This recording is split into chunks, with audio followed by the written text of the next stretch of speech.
This episode of 3OW-TV is brought to you by the Rails Marketing Group. Don't miss Chicago Black Pride this 4th of July weekend. For event details, log on to railsshy.net.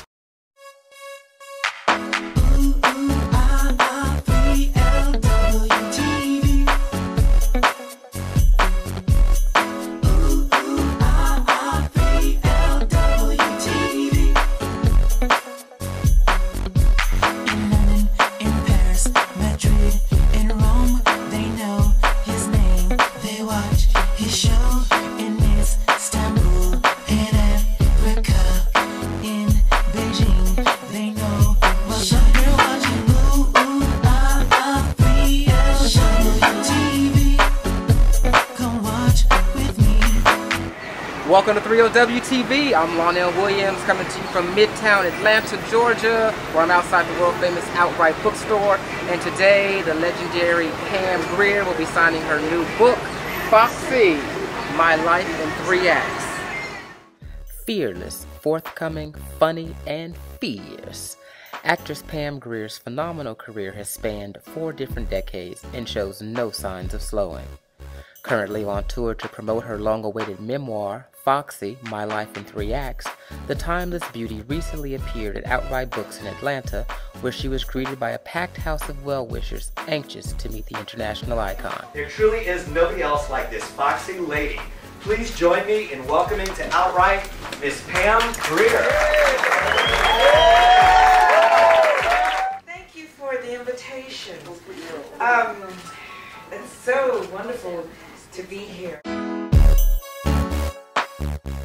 So many women opened the doors for me, such as Gloria Steinem, who put me on the cover of Ms. Magazine, the late Shirley Chisholm, the late Barbara Jordan, Bella Abzul. There were women that, you know, I'm a child of the women's movement, the women's liberation movement.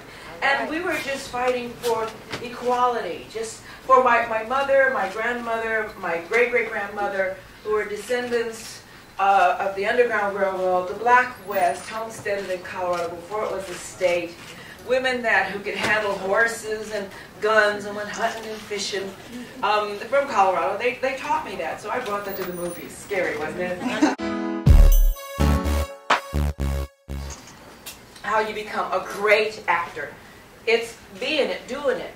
And there's no such thing as a small role or a small actor. And when, you know, I read this book, and I'm going to do this B movie for Roger Corman, I didn't know A from B. So I'm reading this book, and I'm saying, okay, you're supposed to slap her. Okay, I'm going to slap her. I'm not going to play at, you know, some of the old Hollywood stuff, you know, like they're missing. You see it. I'm going to slap her. So I approached the movie as if it was, you know, Chekhov in a wet t-shirt. Kareem Abdul-Jabbar and I started dating at UCLA. He was converting to Islam. We know way more about it today than we did then.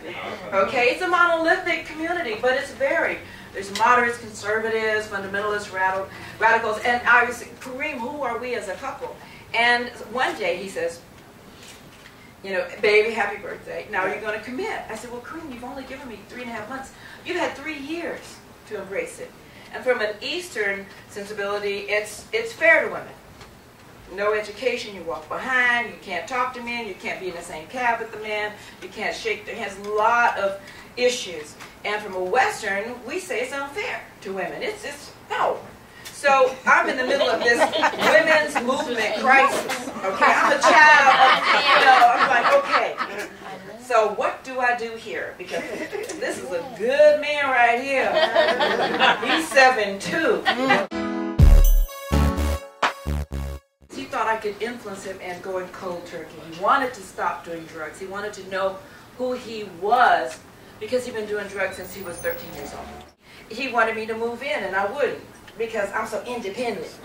I'm an independent woman. All women want to move in with him. I said, no. So, Ginger is injured. And Richard's in a bathrobe. He's sobbing. I know if this horse dies, he will fall. He will be so hurt. He loved animals. He's crying. The vet can't come. We can't get. He doesn't have a horse trailer. So I said, okay, Richard, I'm gonna open the doors of the back seat of my Jaguar, and we're gonna put Ginger in the back seat of my Jag. Banana yellow with brown pinstripes. Okay. So, and there's a picture of the car in the book. And so he says, "You crazy?" I said, "No." I said, he says it's Jaguar. I said, "Richard, I'm gonna save a life. Get in the car." So we get Ginger in the back seat. Of course, it goes down to the ground. Pipes are falling off the car. I don't know if we're gonna make it or not. And we're tearing down the 405. He's in a bathrobe with nothing on underneath. Can you imagine? White people say, "Wait, there are black people in a yellow Jag with a horse in the back." Richard's head is bobbing up and down. The tail's going. Richard's crying. We're weaving back and forth. The suspension is gone. And then we get to it, and everybody's waiting outside of the hospital. And we get there, and we save her life. And he said, "You crazy. You don't even do drugs and you crazy." And I said, "I'm going to save a life." So he knew he could trust me. He invested 2 years of his life to write that script for me. And when he sent me the script, on the envelope, it was 44 cents due. Okay. And the post office kept sending me these notices, the yellow, "Hey, you got some mail here, it's 44 cents due," and they weren't going to pay it. It's from Los Angeles. And I'm going, okay, here's the 44 cents. I open it, and there in the corner is Q Tarantino, and stamps all over the place. He licked them and put them on the envelope. Just, okay, is that enough? That's enough. And I opened it, and there was Jackie Brown, based on Rum Punch. And I was so humbled by it. He said he was going to do it, and I didn't believe him.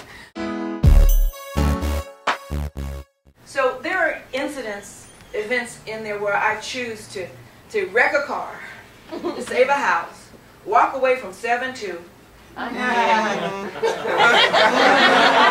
Many nights. So within it, there's so many lessons learned I wanted to share with you. And it is cathartic. And I see abuse in families that they pass it on from generation to generation when there is counseling today. And there wasn't when I was growing up. So, with that and just embracing me and being here today, as I embrace you back, I wanted to share intimacy. They for real. And I just wanted to thank you, because I get my foxiness from everyone, from women, yes, I do. I get it. I watch, I observe people, I hear their stories, and I put together richness that I want to take with me, because without the audience, there is no actor. I love Small Bill. I love your So role do in Small I! Bill. Are you coming back for the next season? 10th season. Coming back. PhD Professor Amanda Waller. She was the first African-American non-superhero for DC Comics, written in 1988. I was wondering, when was the first time you realized you were an icon? Yesterday. What movie did you just do with Tom Hanks? Larry Crowne with Julia Roberts. I play her best friend in Los Angeles. I just finished it last week. And it's very timely. Tom wrote it. He's directing it, producing it, and starring it with his own money. He got mega money, but he got that shrimp money. I had to tell him, he said, "Tremendo shrimps."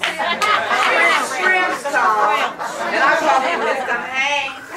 Hanks, because he says, "No one calls me Mr. Hanks around here." I said, "They should. You're wearing 4 hats." Come on now. So yeah, it's a timely movie about a man who's a Navy cook, and he loses his job and he goes back to City College to get his bachelor's in economics, because he loses his house, he loses everything because of the economy. It's very timely, and he meets Julia and I. We are professors at a city college where he goes to school, and of course they fall in love. He's riding a scooter. It's one of those kind of things, So it's a wonderful piece. It's coming out next summer.